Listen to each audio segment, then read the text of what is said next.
अपनात्माओं, आपको कंपल्सरी कर रखा है कि 4 महीने के अंदर आपने आना ही पड़ेगा जो भारतवर्ष में रह रहा है। किस लिए कहा गया है?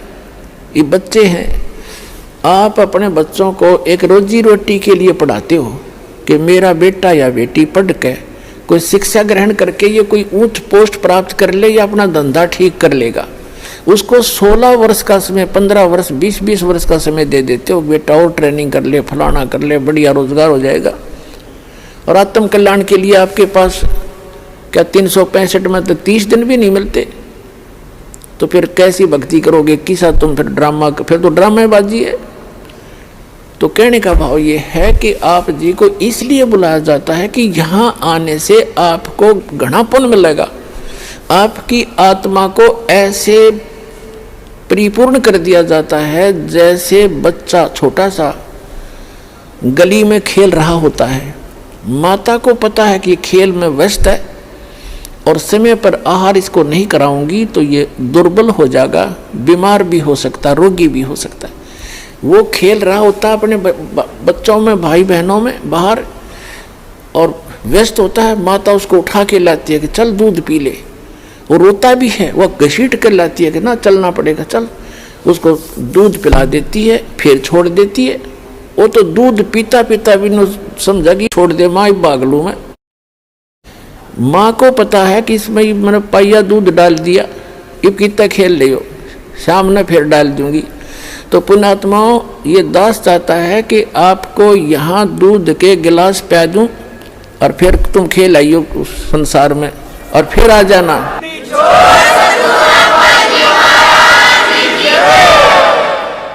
ताकि आपकी आत्मा दुर्बल ना हो और आप जल्दी युवा हो जाओ। जैसे माता पिता देखना चाहता है मेरे बेटा बेटी जल्दी युवा हो जाए, स्वस्थ रहें। दास के आप बेटा बेटी हो, आत्मा के पिता गुरु होते हैं और शरीर के पिता माता पिता अन्य होते हैं। तो दास उस दृष्टिकोण से है, जैसे आपको बताया था कि बालक प्यारा बहुत ही माँ का, उनसे बढ़कर शेष गुरुओं का।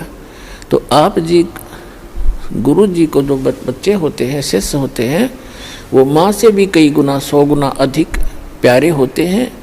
इसलिए आपको बार बार बुलाया जाता है। संत मिलन को चालिए तजमाया अभिमान, और जो जो कदम आगे रखे ओ है यज्ञ समान। तो कितना परिपूर्ण हो रहे हो आप, और आप कितने भूखे हो, कितने खाली हो चुके हो, इतना पुण्य कराया जाएगा आपसे यहाँ पर। और जब जाके आपकी स्थिति ऊपर उभरेगी, इतना माइनस हो गया आपके पुण्य पाप इतने बढ़ गए। अब क्या बताते हैं कि परमात्मा क्या कहते हैं कि जैसे भक्तिहीन प्राणी जो होता है आपको कितना त्याग किया जाएगा, पर परमात्मा कहते हैं कि आपको एक श्वास उस श्वास का ऐसा मंत्र दिया जाएगा सतनाम, जिसके एक ही सिमरण की इतनी कमाई बनेगी आपकी। कहते हैं सतनाम तराजू के एक पालड़े में, और पृथ्वी लोक, स्वर्ग लोक और पाताल लोक, ये तीनों लोक तो पासिंग रख दे जो सौदे में नहीं है। इससे हटकर इस ब्रह्मांड के अंदर जो 14 लोक हैं, विष्णु जी का लोक, शिव जी का लोक, इंद्र का लोक और शंकर जी का लोक, दुर्गा का लोक, और ऊपर ब्रह्मलोक, और उस ब्रह्मलोक के अंदर और धर्मराय का लोक, ऐसे एक इंद्र का अलग से लोक है, एक कॉमन स्वर्ग है। इस तरह के 14 लोक चढ़ा दे, और एक श्वास उस श्वास के सतनाम की परम संत से दीक्षा लेकर के सिमरण की कीमत एक पालड़े में रख दे, और 3 लोक पासंग रख दे। कहते तो ना तुल तुलाया राम रंग होरी हो, सतनाम पालड़ रंग होरी हो, 14 लोक चढ़ावे राम रंग होरी हो, 3 लोक पासंग धर रंग होरी हो, तो ना तुल तुलाया राम रंग होरी हो। होरी माने खुशी, कि अब खुशी मनाओ तुम, ये झूठी होली मनाओ लाल पीड़े मुंह करके, वो नहीं, अब होगी असली खुशी, अब असली होरी। एक सतनाम की कीमत आपको कितनी मिलेगी? तो कहने का भाव ये है कि जैसे भक्तों से कहा जाता है कि आप जी ऐसे करो, ये क्रियाएं बताई जाती हैं, जो स्टूडेंट को, विद्यार्थी को टीचर बताया करता है, ये होमवर्क, ये क्लास वर्क। तो कई अनजान भक्त कहते हैं मैंने जोत भी चढ़ा दी, 6 महीने हो गए, नाम भी ले रखा है और मुझे कोई विशेष लाभ नहीं मिलता, पाठ भी करा लिया। तो कई तो ऐसे होते हैं कि मुझे कोई लाभ नहीं हो रहा, मैं तो नाम त्याग दिया या त्याग दूंगा।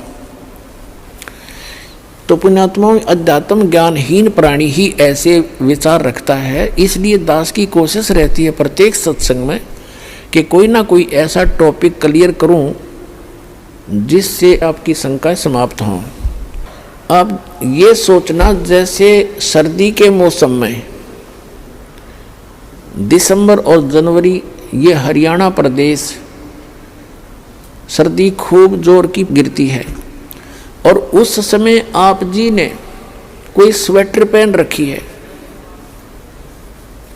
और आप ये कहते हो कि मैंने स्वेटर भी पहन रखी है, कपड़े भी मोटे पहन रखे हैं और फिर भी मुझे ठंड लग रही है। तो पुण्यात्माओं, समझदार व्यक्ति क्या करेगा? क्या वो समझदार होगा? न्यू कह उस स्वेटर ने भी उतार दे कि क्या फायदा हुआ इससे, मुझे कोई लाभ नहीं हो रहा, कपड़े भी निकाल दे। ये तो बौड़ी बूझ करेगा इस बात ने, ये सिर्फ जो कति मूर्ख होगा। समझदार व्यक्ति क्या करेगा? स्वेटर आपने डाल रखी है, स्वेटर की जितनी क्षमता है उसने उतना बचाव आपका सर्दी से कर रखा है। उसके लिए यूं नहीं कि उसने निकाल के धर दे और कपड़े भी उतार दे, क्या लाभ हुआ? वो तो महामूर्ख होगा। तो उसके लिए उसका तरीका ये है कि जर्सी और पहने और उससे भी ना सर्दी, फिर भी ठंड लगे तो काम बलोड है। तो पुण्यात्माओं, धर्म से ही दुख दूर होंगे, भक्ति से ही। भक्ति में सारी चीज इंक्लूड हैं, दान भी, सिमरन भी, नित्य नियम भी, मर्यादा भी। और जैसा भी आप दान धर्म कर रहे हो, यूं समझ ले आपने स्वेटर पहन ली और उस स्वेटर उतारने से कोई लाभ नहीं होगा, और बढ़ाना पड़ेगा। आप जर्सी और पहन लो और जुराब अच्छी मजबूत पहन लो, यानी धर्म को बढ़ावे, घटन नहीं दे। भक्ति बढ़ानी चाहिए, घटनी नहीं चाहिए, तभी आपको सफलता होगी।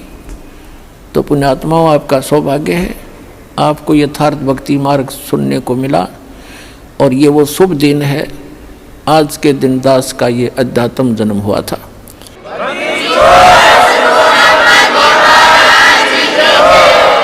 दास के लिए तो ये एक सौभाग्य है दास का कि मुझे इस दिन भगवान मिले। आपके लिए भी वरदान सिद्ध हो गया ये दिन कि आप तक भी परमात्मा का विज्ञान पहुंचा और आपको सही मार्ग मिला। इस पर डटे रहना, लगे रहना, औरों को भी समझाना। बोलो सतगुरुदेव की।